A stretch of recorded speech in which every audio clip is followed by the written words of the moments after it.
Today's event is not just a discussion, it's a converge of minds, ideas, and possibilities. At the forefront of our discussion is Mr. Brock Pierce, a visionary entrepreneur, investor, and philanthropist who has left an incredible mark on the world of blockchain technology and cryptocurrency. But Brock Pierce is more than just a tech tribe belt. He is a committed philanthropist who co-founded the Bitcoin Foundation and has consistently supported youth-focused initiatives. His dedication to leveraging technology for positive social change is a testament to the profound impact that innovation can have on our society. Today, we have the privilege of engaging in an interactive discourse with Mr. Brock Pierce, guided by our moderator, Mr. Kunal Sud, the founder of We the Planet. This conversation promises to be a dynamic exchange of ideas, insights, and perspectives that can shape the future of innovation and youth engagement on a global scale. Furthermore, we are honored to have with us His Excellency Mr. Elias Levy, the Consul General of Panama in New York, who will provide opening remarks and enrich our dialogue with his perspective, also on innovation. As we delve into the realms of innovation, technology, and youth empowerment, let us remember that our collective aspirations and actions have the potential to create a brighter and more inclusive future for all.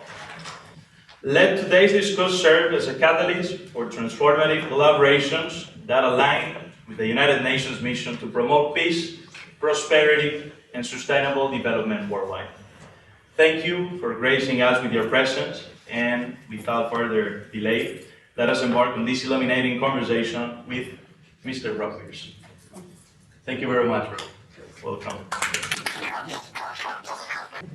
I'd love to get into your soul profile. So let's start with your story. Tell us a little bit about who you are and why does this matter to you? Well, we're given time here, and I want to make the most of everything I've been given. I wake up, I look around the world, and I see a lot of challenge, which is also an opportunity. And so I want to make the most of every moment and know when my time has come that I did everything I could. Mm-hmm. And so that's really, I think, where the motivation comes from. And what I've learned time and time again is I see something, a challenge or an opportunity to act. Yeah. And it might be in a domain or a field I don't even know much about. And so I see this thing, and then I look around and I don't see anyone present attempting to solve or provide a solution to that challenge. And then I'm like, well, I guess if I don't see anyone attempting to do it, I guess I will figure it out. And so I'm continually pushing myself to learn new things, continually curious, but also at the same time confident enough that I can look at a problem that I know absolutely nothing about or very little, and have very little of the skills necessary to do something about it. But I know, given about 2 years, that if I keep chipping away at that issue, I'll have basically paid my dues.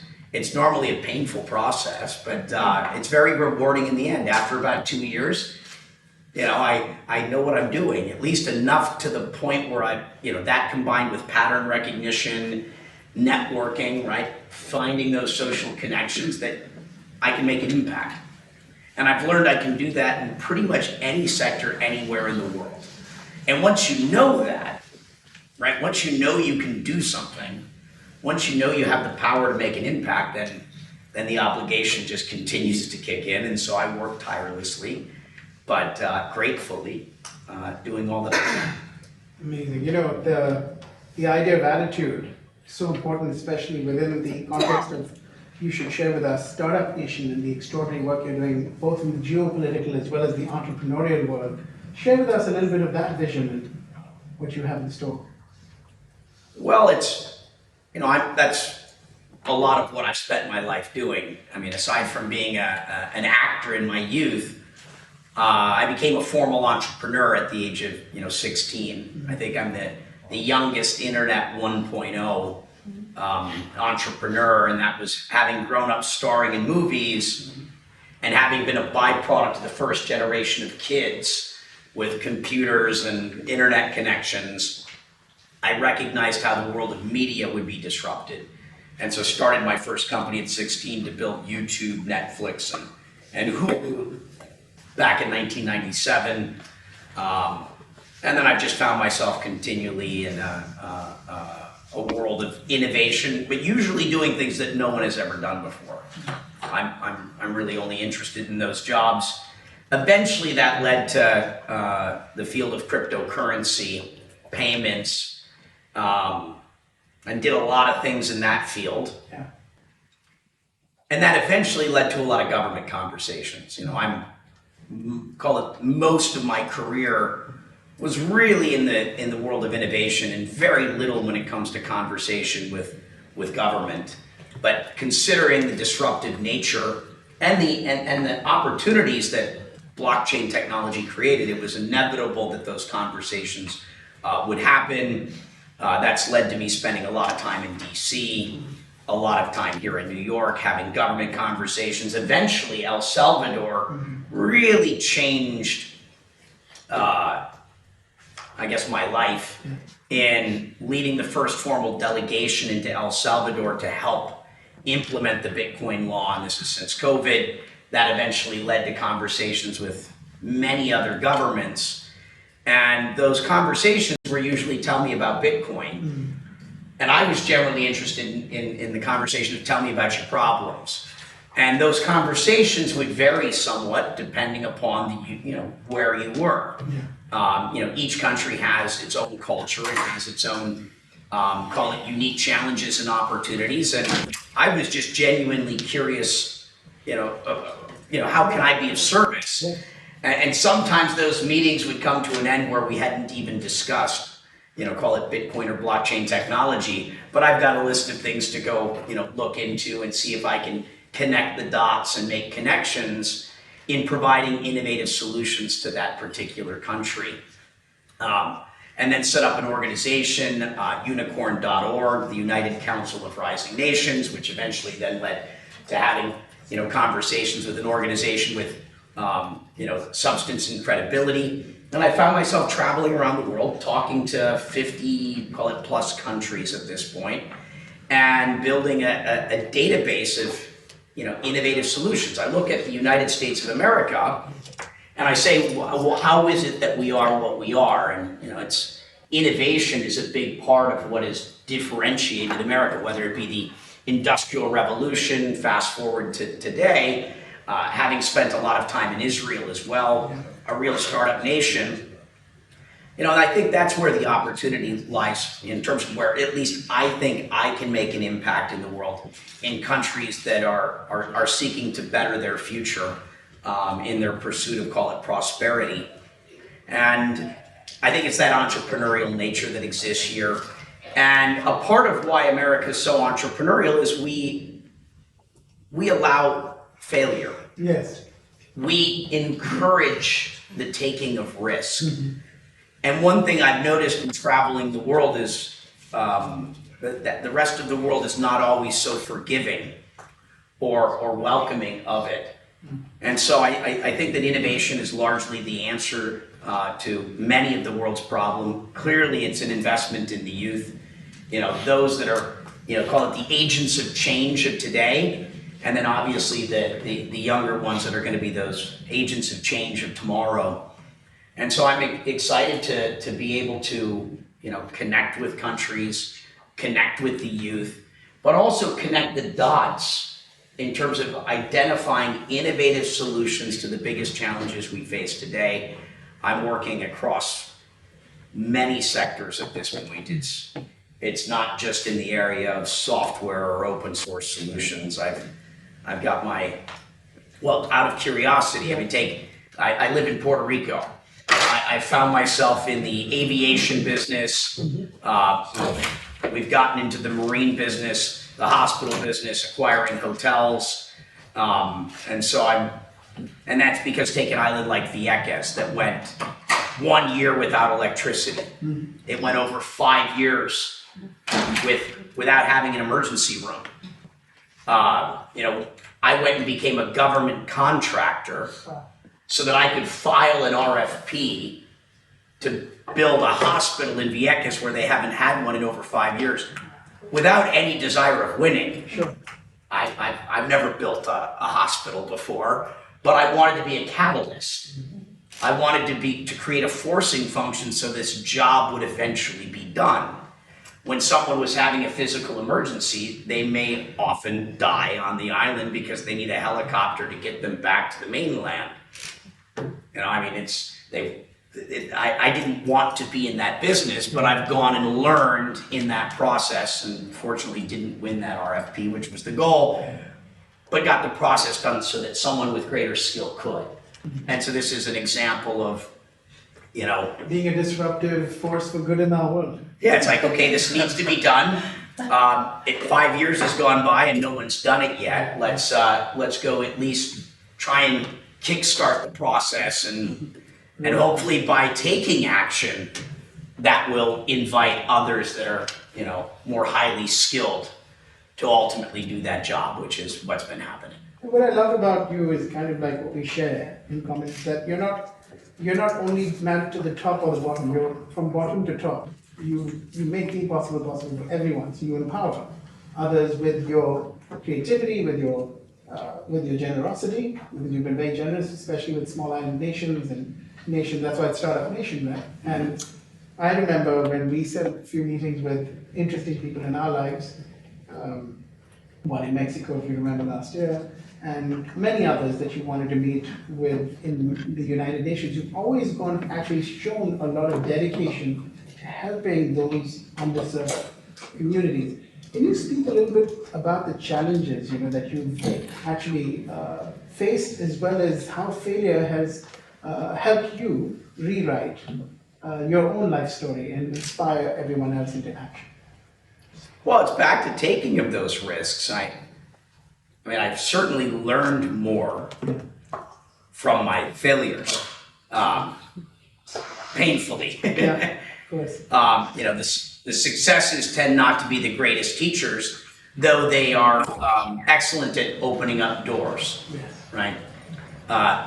My successes have given me the credibility to do things, though I've learned far more from my failures, and I hope I continue to fail at some things. As long as it's not more than 49% of the time. Well, because that means, by the way, if you're not failing 20% of the time, I don't think that I'm taking enough risk. Absolutely. I think there's roughly in that range, is call it the general threshold. From a venture capital perspective, you're losing money probably on a majority of your investments because it's a portfolio approach sort of business. Yeah. But it depends on what it is, and I think back to that sort of startup nation innovation. Failure is part of the process. Yeah. And if you're not failing, if you're not struggling, if you're not stumbling, you're not being aggressive enough. And you're not iterating. You're right. Failure is iteration, which is breaking fast and forward to create a better product. Right? So just rapid iteration, which is the startup method of doing stuff right. I'd love for you to share a little bit about the mental health stuff that you're doing here. And we're going to wrap soon so we can ask questions. I'm sure you guys are really dying to ask your own questions. We've got some icons in the room. We've got one extraordinary icon in the room, and we've got Ambassador who's facilitated all this. So thank you, Ambassador, for making this happen. Around the youth, I feel like mental health is becoming more and more of a problem. In India alone, where I am from, 70% of the students in med school or other schools right now face the danger of suicide, meaning suicidal ideation. And this is a mental health crisis at a pandemic level, not just an epidemic anymore. It's hit the shores of even small island nations because they're worried about climate change, what's going to happen to their future. So they just don't want to deal with it. I'd love for you to share with us your vision and insight into this global grand challenge? Well, I mean, it starts with the acknowledgement, Yeah. right? At least we are acknowledging and aware of the fact that there is a mental health crisis. The youth today, having been experiencing crises at a greater rate than those of us here in the room, are also, I think, fatigued. And so, what is the answer? We've been looking at a number of sort of innovative solutions. I have a number of sort of venture funds that I operate with to deploy capital to assist and call it an ecosystem sort of development. One of the areas that we've been focused on is Mystic Ventures, which is using light, sound, or even in a number of psychedelic sort of solutions, whether it be psilocybin, MDMA, that's come out of the MAPS organization, and working with government, here in the U.S., whether it be Health and Human Services, and looking at solutions to addressing mental health issues. But it's, whether it be PTSD, and what we've seen with veterans. And so there's a lot of interesting, innovative, these might even be old solutions that are just becoming science-based and evidence-based by design. You're right. You're absolutely right. And so, this is clearly one of the largest issues. And one of the other projects I have is with His Eminence Shelpa Tenzin Rinpoche. He's been given the land in Nepal, Yes, in where New Queen Maya Devi gave birth to Prince Siddhartha, and the idea is to build a universal peace sanctuary. And peace on earth is going to come from inner peace, right? A lot back to how do we solve problems in the world is when we can fix ourselves, Absolutely. right? As we become our best selves, this is how we can show up in the world to make the most positive impact. But I'm enthusiastic. As daunting as all the tasks at hand, appear, I so believe in us and our abilities to make an impact, as long as we continually show up. The fact that you acknowledge that is huge, because I've been working with the UN in some capacity or other for the last decade.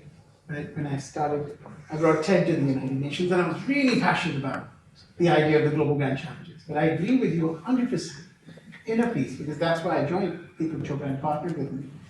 I believe today's greatest global grand challenge is consciousness. We fix consciousness, we create the right consciousness in the world, and peace will come anytime. So peace in our time is a matter of consciousness, and you hit the hammer right on its head. If you don't work on your inner self, the inward journey is the most audacious journey of the hero, in my humble opinion. There is the hero's journey, but you're right. And in many ways, you've embodied that hero's journey as a child actor. And even as an entrepreneur, there's so many in Silicon Valley that literally follow in your tracks to understand what's next, right? So with the youth, and how do you see the youth for the future? How would you, as a leader, clearly, of not just the future but the present, see someone like Daniel Debay, Ambassador Debay, and Consul General Elias making a massive and transformative impact on the next generation? Well, it's empowering, the youth in these places. As much as I'd like to be able to solve problems, call it, throughout Central and South America, it's not going to come from me. It's going to come from the youth locally. There's things that I can do to help empower, those in those countries. There are things that I can do to help, make connections, that will give tools or resources to those that are in a position to make that impact. But we are living in a period of time where the world is changing so rapidly that I think we're going to be depending upon the youth more than ever before. The world is changing so quickly the youth, generally speaking, is best equipped to keep up with the rate of change. Yeah. You know, often lacking perhaps the wisdom. So it's not to say that, you know, we're relying solely there, but it's if ever there was an opportunity for the youth to be empowered more than ever, Yeah. right? It's in this moment, it's in this time. You know, I'm, you know, grateful for the opportunity to be able to support the youth. You know, certainly in Central and South America, to the extent I can, you know, some of Africa, Eastern Europe, I tend to be focused on the countries where the need is greatest. The Caribbean as well. And then I mean, it's also going to be the generation that follows that, and you know, education is really a whole, that the next sort of conversation of what are we teaching, you know, what knowledge are we, you know, imparting, what tools, you know, because we have it all at our fingertips at this point. How would you reimagine? That's such an important point. How would you reimagine education for our future? The main thing is teaching the youth how to learn. They have all the knowledge, the tools at their fingertips. It's less about passing along knowledge and information. It's more than anything teaching them how to use these tools.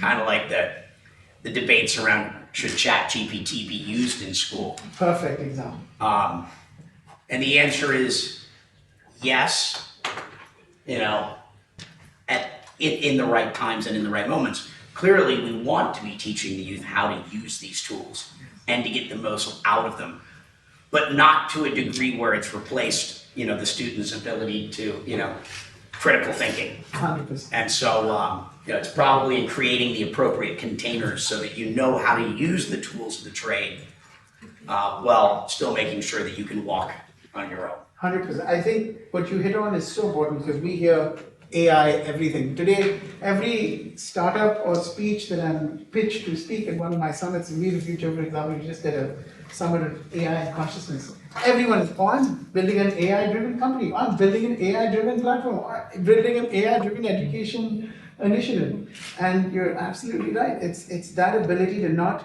be enabled but empowered by AI itself.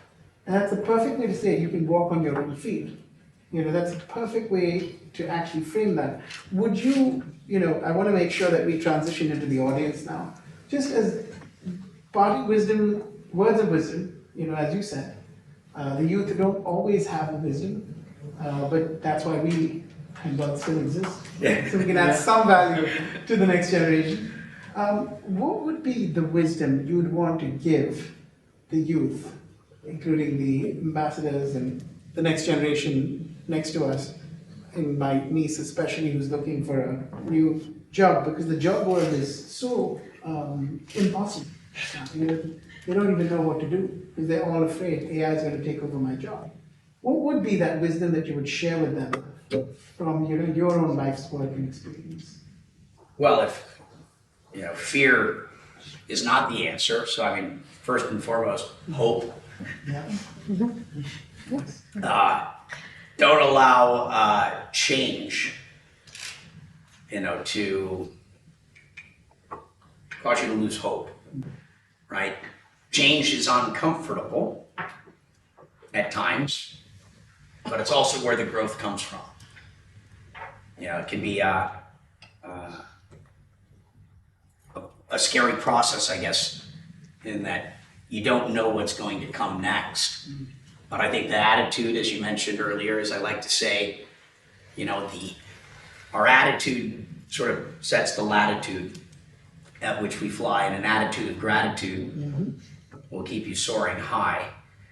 I think that, you know, hope is the, you know, sort of the key thing in all of this. The idea that AI might be taking jobs, is that a bad thing? No, I don't think so. I think that there's many that work to live, you know, whereas I live to work, right? I live a life of purpose, right? A life of meaning. It's not a life of survival. I'm blessed Yes. in that regard. And I think if, as we give people that freedom, I think that you're gonna find, people are going to make use of the time they've been given to do beautiful things. I think, the arts and the culture, are going to benefit greatly from that. Yes. And back to like the fixing ourselves, Yes. as we talked about consciousness. Yeah. It's hard for people to fix themselves when they have no time. True. When they're so busy just trying to survive, how are they going to do any of that inner work? How are they going to work through their traumas? How are they going to work through not even just their own ancestral sort of history, but their cultural sort of history? When we're given the time to heal. I mean, as we talk about that concept, I mean, that's a wonderful thing. It is. And if we think about consciousness itself, and as we upgrade as a civilization, as a humanity, that's one of the great things that may come out of all of this. And so I don't think that's something to fear. I think it's, as always, an opportunity. Absolutely. And again, there's so many incredible innovations emerging. As I look at all of the world's sort of problems, I'm very hopeful, but I have the benefit, as do I'm sure many of you here in the room, of seeing so many of these innovations across industry, and you see how it all sort of interconnects, and I see a very happy ending beginning, sort of in our not too distant future. I love that. And I think, the most important thing today, a dear friend of mine, mentor, taught me that courage is not the absence of fear, but the judgment of something more important, like love, compassion, and consciousness. And that the brave may not live forever, but the cautious do not live at all. And that to me is something that you embody in many ways. You're a brave, courageous leader. And to me, that is the way in which we should lead into our world. No, thank you very much to all of you for coming by. Thank you, Rob, for being here with us, sharing your knowledge and your experiences. And well, I just have to say that we're really honored from the Permanent Observer Mission of the International Youth Organization to the UN. He's a great supporter of us. He's one of our special advisors, and we feel really privileged to have him on board. So because of that, one of our big partners is actually the Catholic University of New Spain in Florida. And precisely speaking, with the Chancellor, we didn't want to miss the opportunity to give you, Brock, a recognition that I would love to give you on behalf of the university, but of course, from our international organization. So